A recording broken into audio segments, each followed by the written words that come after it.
What's up, friends of the good mood? This is Manny, and welcome to the Siege map in Silica, an upcoming, I would assume, co-op gameplay scenario in which you're gonna, get your troops out, storm the gates, destroy the turrets next to the gates that are undoubtedly going to make life miserable for you, and of course, as soon as you come in, there's a whole lot more danger everywhere placed. And don't forget all the flying units that I displayed and showed you in the previous video, even with some gameplay and flying and some ideas what you can do with them. Top right corner in the description is the link. Ladies and gents, Silica, awesome RTS/FPS game that I have started covering here on the channel. I will do this more often now, aside from the playthroughs that we're doing, so there will be more content coming here. I really want to go into this game because this is exactly what I love. I have been playing Battlezone like a freaking maniac, probably 1,000 hours back, the original Battlezone 1, then Battlezone 2. I've played Command & Conquer Renegade like a freak. I even started playing with a multiplayer demo when it came out. And of course, Dungeon Keeper, which is also just another game where it's like a mix between RTS and FPS.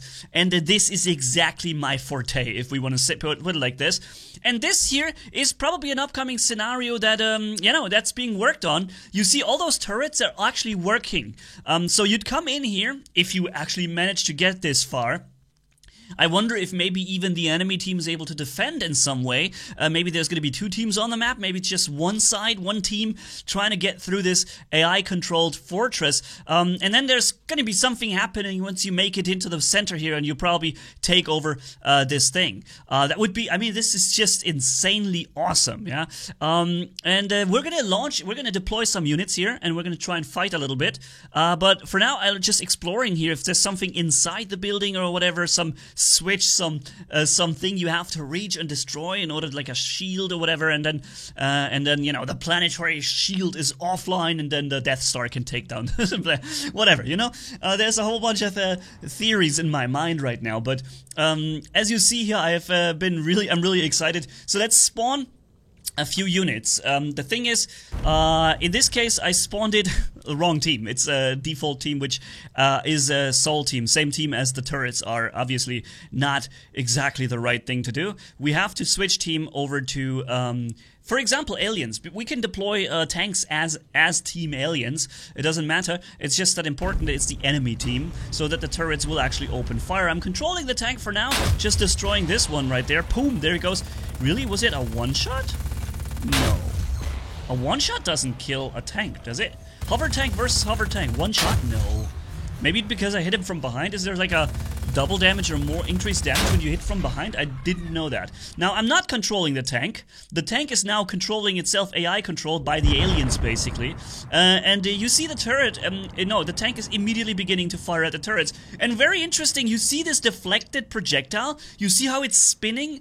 The physics engine is insane. The explosion from, the shockwave explosion from the cannon basically put this bullet out of balance, and it spins and turns out everywhere. Very interesting. So here you see the turrets are firing back. We're slowing down in slow motion the cannon shots. They're coming in, and some of them are flying too far. And the turrets aren't exactly the most accurate thing just now. Some of the shots are just perfect. But most of the shots, apparently from this angle, which is hard to hit because the tank is firing over a ridge line. It's like World of Tanks right now. The guy just really knows how to position that frickin' tank to be the smallest of possible targets, and he's given it everything he's got. Man, I wish I could play those hover tanks in World of Tanks, man. That would be fun. Which, of course, I'm also playing.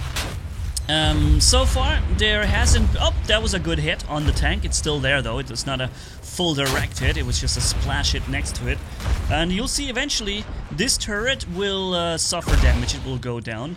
But not before this tank is getting whooped. Because those turrets actually have, I think, 50 or 60,000 HP. Which is somewhere equivalent to the amount of HP a siege tank has. We can see when we display the amount of HP, what we have done. It's too small of a screen right now. You can probably see it better than I do right now, because I'm uploading in 4K, so you should be able to read those text very well, but right now, as I'm editing this video, I only have a tiny window in front of me, but I believe it was like 50, 60,000 or so that the turrets have HP. And I think that hover tank has about 11,000, 10,000, or was it 6? No, I think it was like 10 or 11,000 or something like this. So we're spawning in a whole bunch of opala. But that was not. Hold on, I deleted all of the units. I accidentally spawned you know, like 30 of them at once. Not exactly what I wanted to do. So now we're deploying all individually, all alien troops, but somehow, I don't know why, but they're not controlling the rocket launcher. I don't know, the alien was able to control the hover tank, but it's not using the rocket launcher to fire at the enemy turrets there. This fortress belongs to the Sol, to the human faction Sol, not to the Centauri. So if I had deployed Centauri units, they should also fire at the turrets and the other way around. So yeah, pretty impressive to see these things being, you know, taking out the enemy here, but that was obviously not exactly working, right? Let's try that same thing with hover tanks. They're looking up there, they're aiming at the turrets, but somehow they're not actually firing at them. But still, it's interesting to see how quickly these 4 turrets there dispatch of all those hover tanks. I mean, this is like a whole army of hover tanks. Now I'm going into them manually to check if maybe that activates the AI to start firing, but it doesn't. But yeah, so those turrets are doing a hell of a job. Now imagine you're trying with your buddy to get in there. I'm deploying a harvester just to see how even a harvester just gets absolutely, you know, destroyed. It's not that much more tanky, and this thing is big. This thing is so big, every cannon shot perfectly hits the harvester. And there we go. Boom, that was a harvester right there. Hopefully your harvesters never drive this way into an enemy turret fortress like this. So yeah, this is where we'd start. Let's deploy something and use it ourselves. Okay, so I'm controlling this. Ooh, this tipping over rocket launcher now. Let's take down this fortress gate. You see the HP of it in the lower right bottom. 4 rockets almost kill the entire gate. It was already damaged before. That's why this worked. So let's see if we can drop that turret up there. I'm just waiting for the 4 shots. For those who don't know, the rocket launcher has 4 possible rockets inside, but it regenerates 2 at a time. And when I've already begun regenerating the 3rd and 4th shot, then I will not stop doing that. I will wait for the 3rd and 4th shot to be fully restored, and then I can fire 2 shots, or all 4 if I want. But I believe that firing shot 1 and 2 interrupts the reload of 3 and 4. Therefore, I think it's better to keep reloading until you have all 4, if you are not sure how long you have already been reloading this 3rd and 4th. Anyways, we're making our way here. The enemy turrets are actually not firing at me when I'm controlling the units. It's probably because I wasn't able to change team here, so I think the game assumes I am in their own team. But also awkward is that you don't actually see the turrets in the distance. I'm currently firing at the turrets. I have them targeted, and we can see it when we get closer. By the way, I love the rocket launcher, my favorite unit. I love those big ass rockets that it's shooting. It's just amazing, man. Hey, look at this. Look at these awesome things. And they're coming in here, and oh, well, I was gonna say boom, but it's flying past it. It hits the other turret. Actually, it hits both turrets because the splash damage is pretty substantial. So 3-4 palm, 4 rockets in there, and the first turret is already gone. So you see 1 salvo of the fully loaded rocket launcher kills an entire turret, no problem, and the other turret has already suffered some damage as well. And yeah, I'm displaying the health here again so that we can see that. Yeah, let's get back. Oh, where's my rocket launcher? Oh, that's right. As soon as I leave the rocket launcher, it is seen as an enemy unit and being taken out by the turrets. So yeah, let's just spawn a flying this one of the flying units and just fly around a little, shoot a few turrets, and just have a look generally. So you'll come in once you get through the first gate. You enter the city.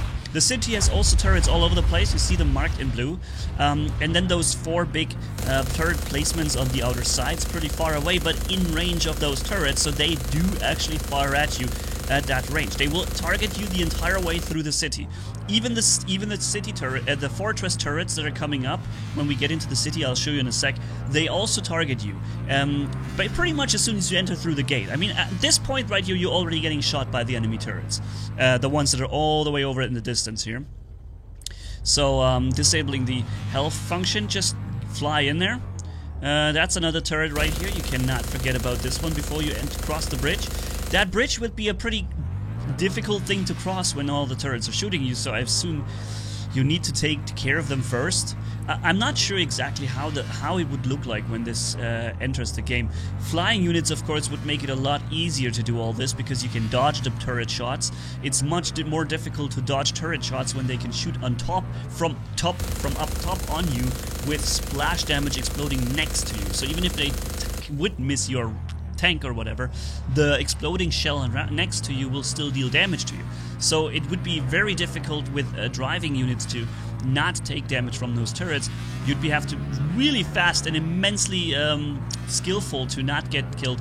Also, I am assuming that the turrets will have a leading target, so they will, you know, they will lead you and not just shoot the shots always straight at you. So, but also, as you can see here now, all the turrets in the fortress are turning because I've left this alien aircraft there, and so they'll basically go for it and destroy that thing, or they'll try to, but since it's wobbling around so weirdly, they have a hard time hitting it right now. But I understand, I wouldn't know where to place a shot either if I had to shoot it down. But yeah, so eventually somebody's gonna hit it. For now, that's it, ladies and gentlemen. Stay tuned on all the updates that I can do here with Silesia. I'm gonna have many more coming. Also, all the flying units in my recent video. Check it out, top right corner in the description. Make sure you don't miss out on that. And for now, yeah, thank you all for watching. Catch you in the next video. And yeah, Manny Gaming, Manny signing off. Bye-bye.